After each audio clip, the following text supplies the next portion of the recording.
The following is an AZPM original production. From the radio studios of AZPM, welcome to the latest edition of The Press Room. I'm Steve Goldstein. Coming up, Democrats swept 3 Tucson City Council races on Election Day. Will that affect how the city approaches challenges, including public safety? Plus, the longest federal government shutdown in U.S. history continues, and low-income residents in southern Arizona are being hit hard. A panel of journalists joins me to discuss those stories and more next on The Press Room.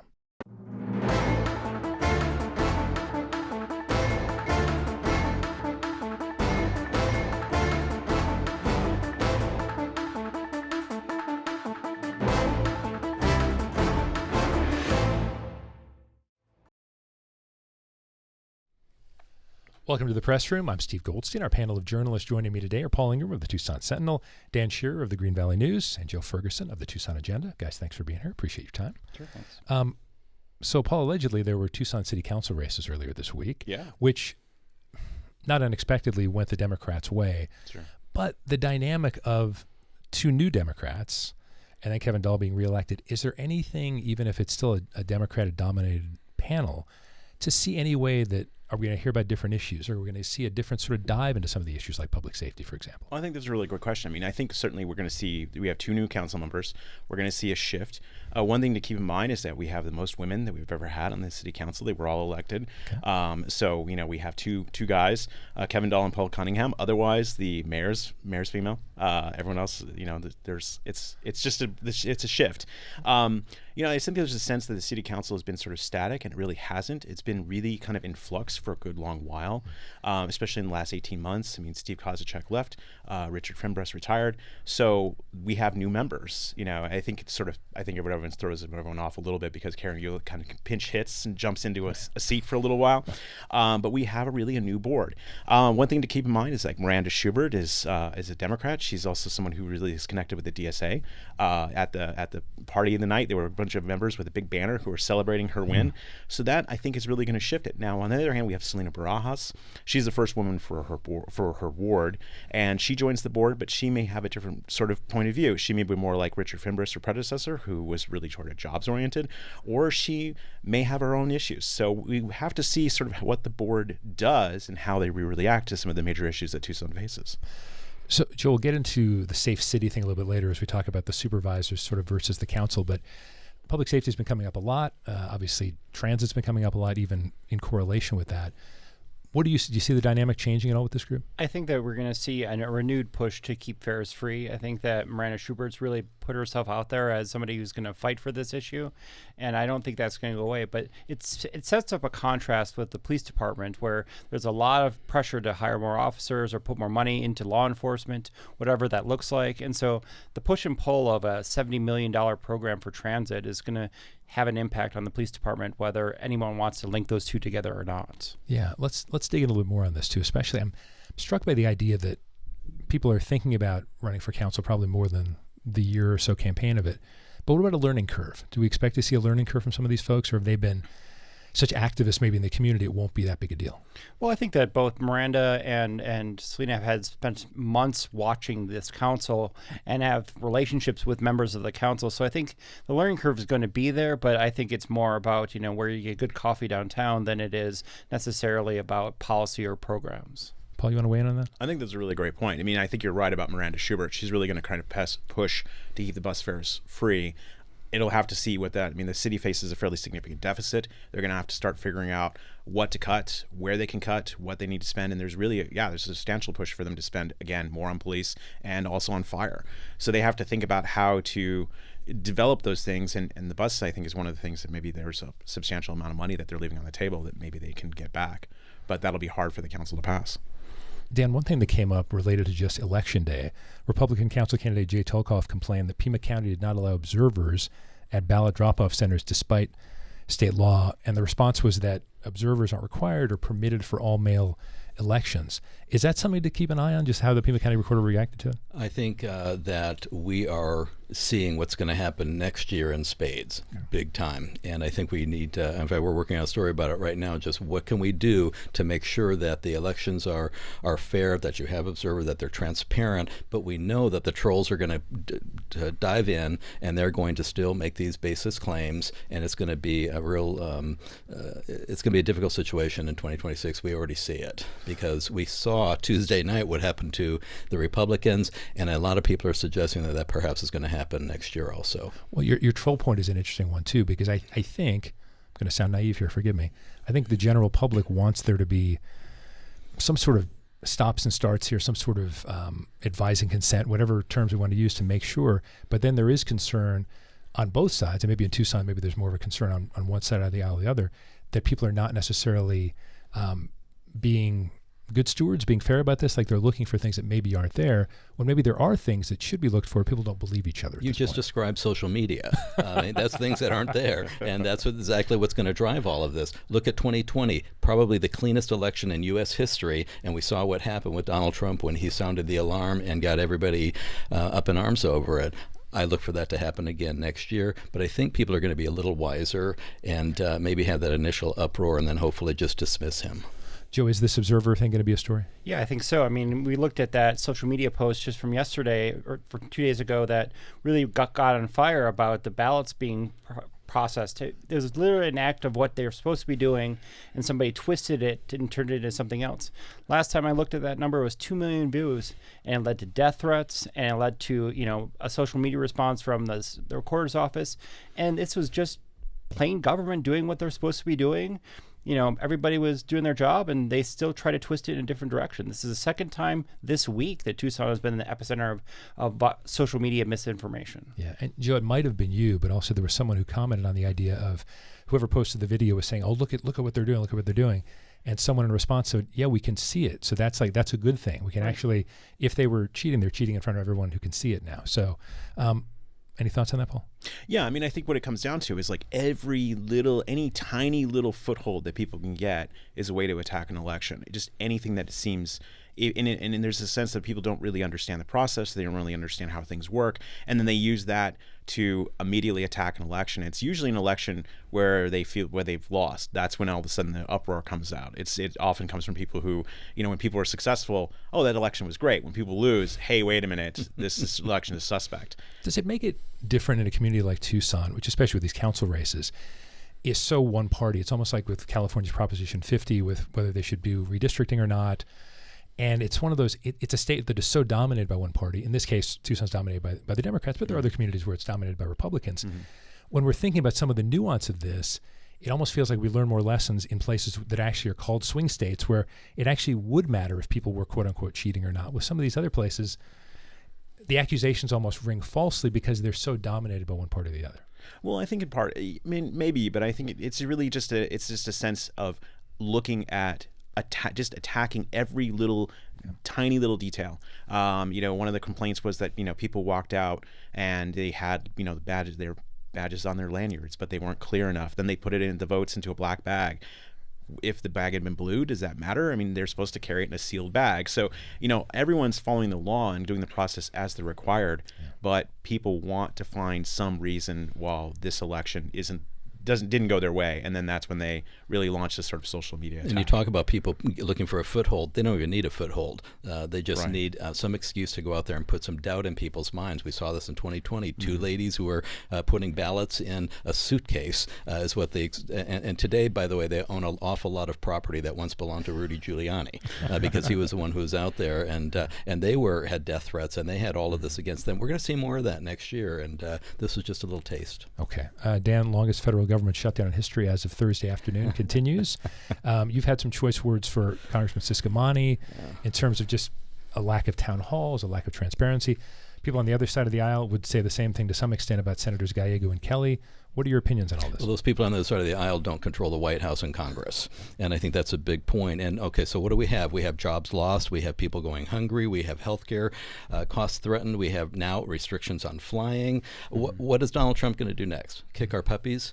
I mean, what do we expect next? And this is ridiculous. And meanwhile, we have Juan Ciscomani in the corner wringing his hands and saying, let me get the quote. I'm willing to consider pieces of legislation that have bipartisan support so we can move forward on this. That is blah, blah, blah garbage. Okay? He should break from the party and he should say the president needs to bring people to the table. That's what hasn't happened, and we need to get a solution here. And he is afraid to do that because he's afraid of the president. It's party over people, and he's afraid that he'll get primaried and that he won't have a seat. Juan, what is your seat worth if you can't serve with integrity? That's my point. Joe, it strikes me too, this is such a close district, and I'm not obviously Juan Ciscomani's strategist, but it feels like, okay, you don't want to alienate the president because you don't want to get primaried, but also this is a district that is tight. So what if the shutdown continues, more people suffer? Are there going to be more independent voters who say, okay, Representative Ciscomani, we've had enough?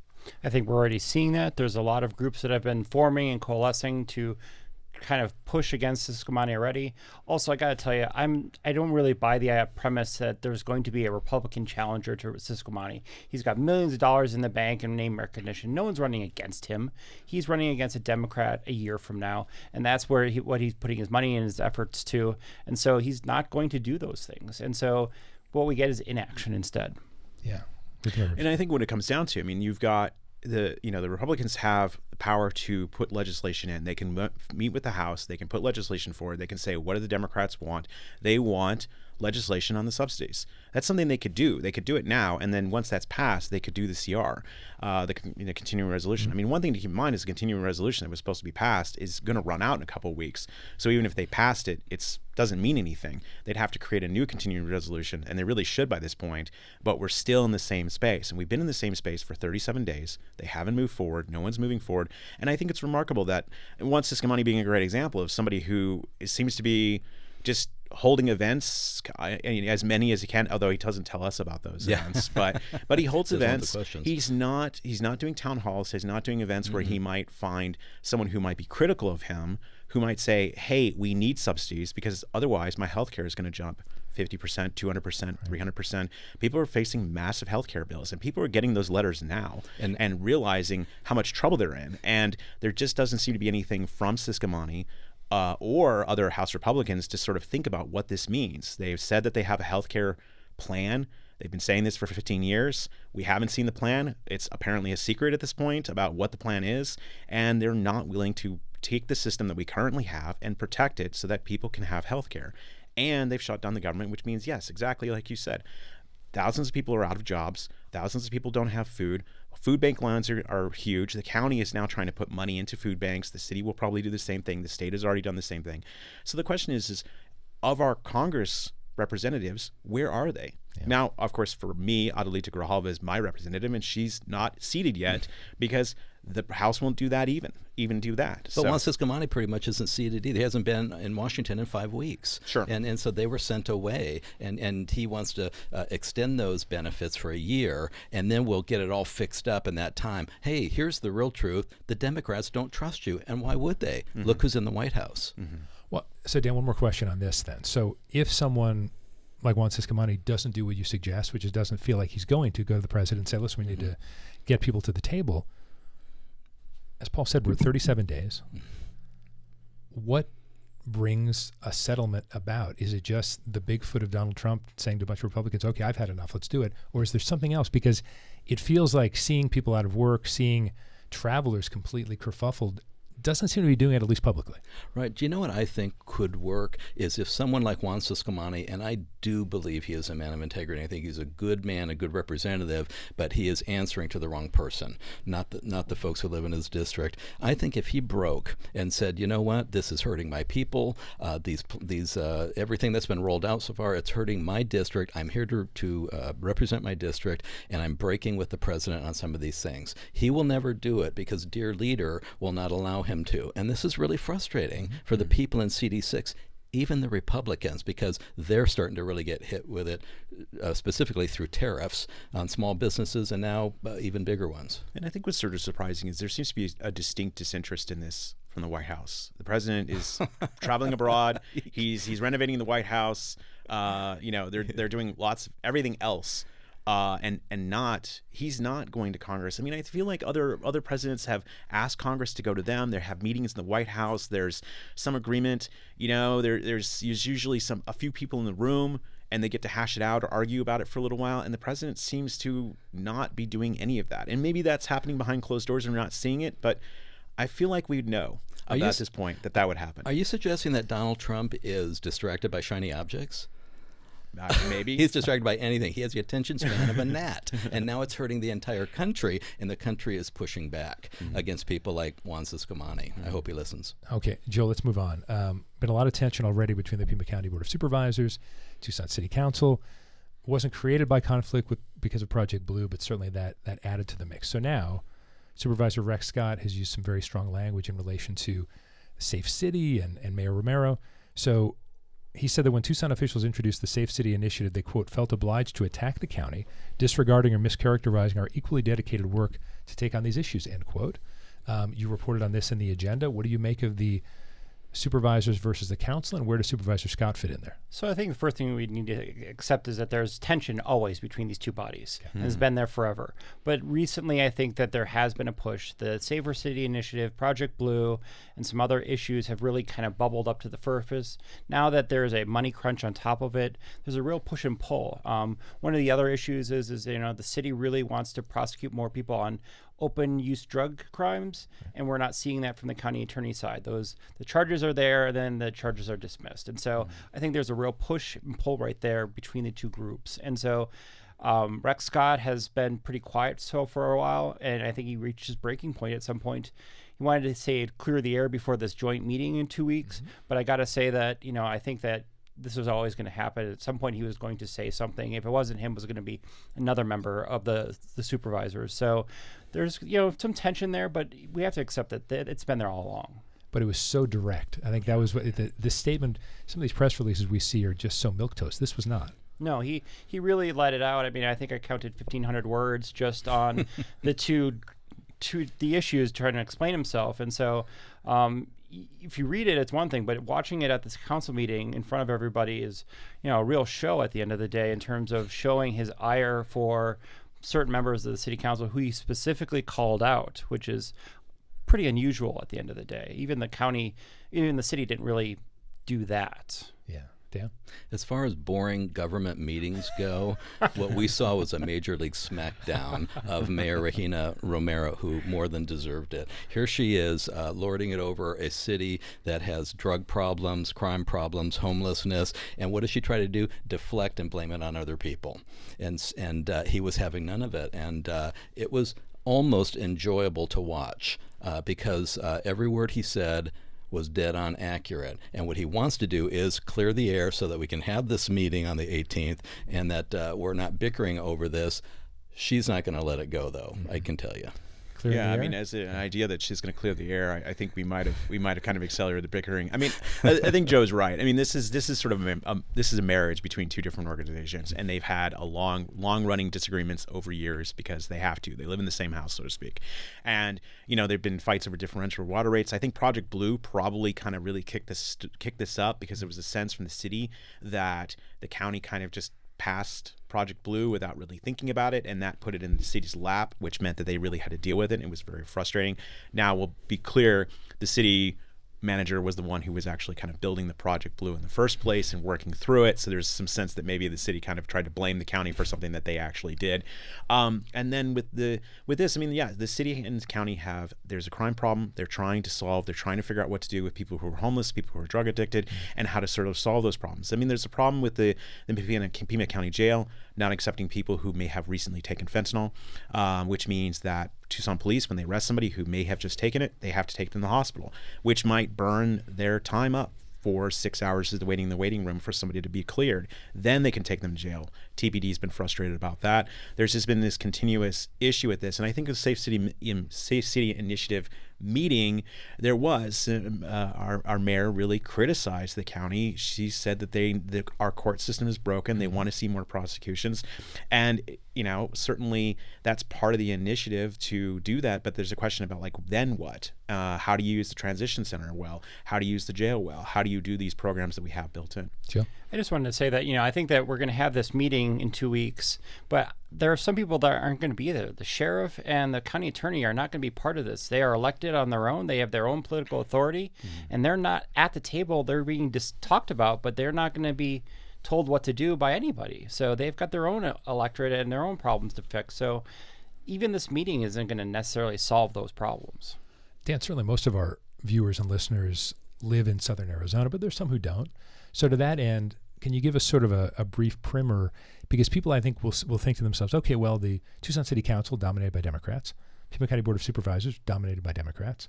So I know there's in-party fighting that happens, but what's the dynamic? Why is it so different county versus city? Oh, that's a good question. I'm going to take that in a little bit of a different direction. If you're from the Phoenix area, you'll recognize this, that you have kind of a donut, and you have the more conservative on the outside, like Mesa, Gilbert, whatever.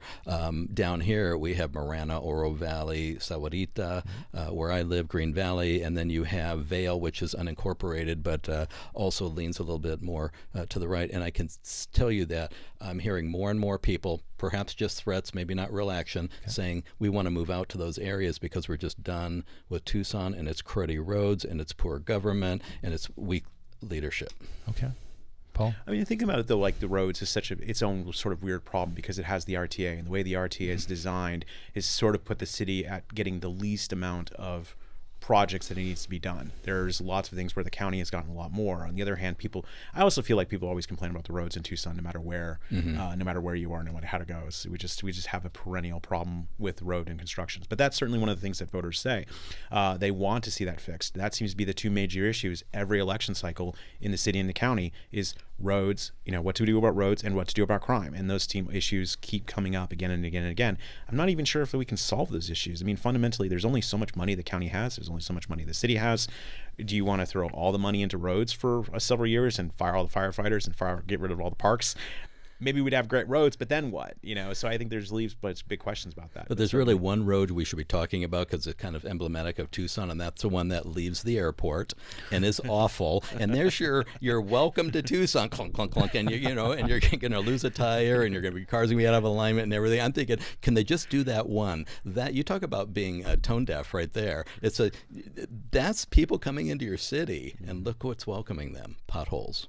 Joe, thoughts on that? I just think that people moving to Green Valley and Vail, great communities, I don't mind, but they also are county suburbs where the city is not going to get money, the county is not going to get money for them because they're unincorporated. So they go out to these areas and expect city-level services, and the county is really struggling to provide those services at this point. And so I think that there's going to be a pushback. We're seeing a little bit already in that Reddington issue where the Christmas murder happened. And so I think that, people moving out into those areas are still expecting city-level services, and the county can't provide those. And it's becoming more and more apparent. Okay, guys, about 3 minutes left. Let's stick with Vail. Dan, since you mentioned Vail. For a second straight year, some math teachers in the Vail School District dressed up for Halloween with T-shirts covered in fake blood, along with the phrase, "problem solved." Now, supporters of Turning Point went online to accuse the teachers of wearing the shirts as a reference to the killing of Charlie Kirk, and I'm not exactly sure where the connection was made, but what do you make of this whole controversy? Well, I think the connection was made because, first of all, we're just not far away from that killing. The shirt was white like his. The blood was on the same side as he was shot, and it's just too much too soon. They wore the same shirts last year. Okay, it was a really bad decision. Even last year, what are you doing walking across a school campus where there's, as we know what happens on school campuses all over the country, with a shirt like that, even on Halloween? I think the best thing that can happen to the Vail School District right now is just to be happy that next year Halloween is on a weekend. Joe, what do you make of it? I mean, it comes back to the social media discussion we had earlier. I think that the reality is that people sometimes are just grasping for controversy and legitimacy.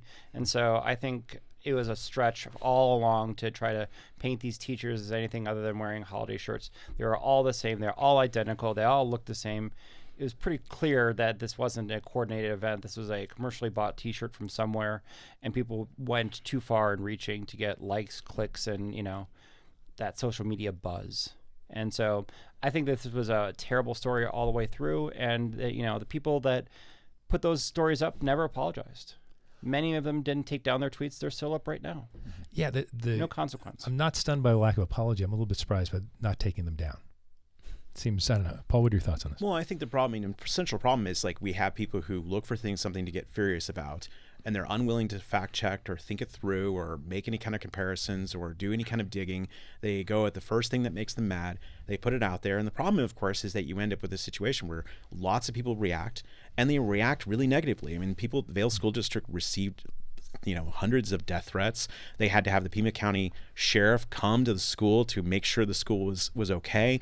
And we've really seen issues where people have listened to this kind of stuff on social media and have acted, have shown up at schools with a gun, have done strange, crazy things. And there's really, we need to really think about how people who keep promoting these kinds of things, who repeatedly jump on whatever the next social media flavor is and espouse it to hundreds and thousands of people that they're followers, and create situations that could be really, really dangerous, because there are people out there who are violent or could be violent, and no one's taking any responsibility for it. I mean, the reality is lots of schools have serious problems with violence because of outsiders, who come into the school and do terrible things. Right. And you're going to add to that because you want to get more clicks. Yeah. It's a terrible thing. Steve, we'd be remiss if we didn't say that top to bottom, the Vail School District is very, very good. I think that's the impression we get. I think the reaction to even an apology to some extent in this letter from the superintendent of the Vail District, saying that none of the teachers would intentionally cause hurt or pain. I think that's fairly obvious, but in these days, have to reinforce that. All right, everybody, thanks so much. Dan Shearer of the Green Valley News, Paul Ingram of the Tucson Sentinel, Joe Ferguson of the Tucson Agenda. Thank you all for being with us. And thank you all for joining us for this edition of The Press Room. We're back next week with a new episode. I'm Steve Goldstein. When you want news that matters to you, turn to AZPM News. Your voice, your news. AZPM News at news.azpm.org.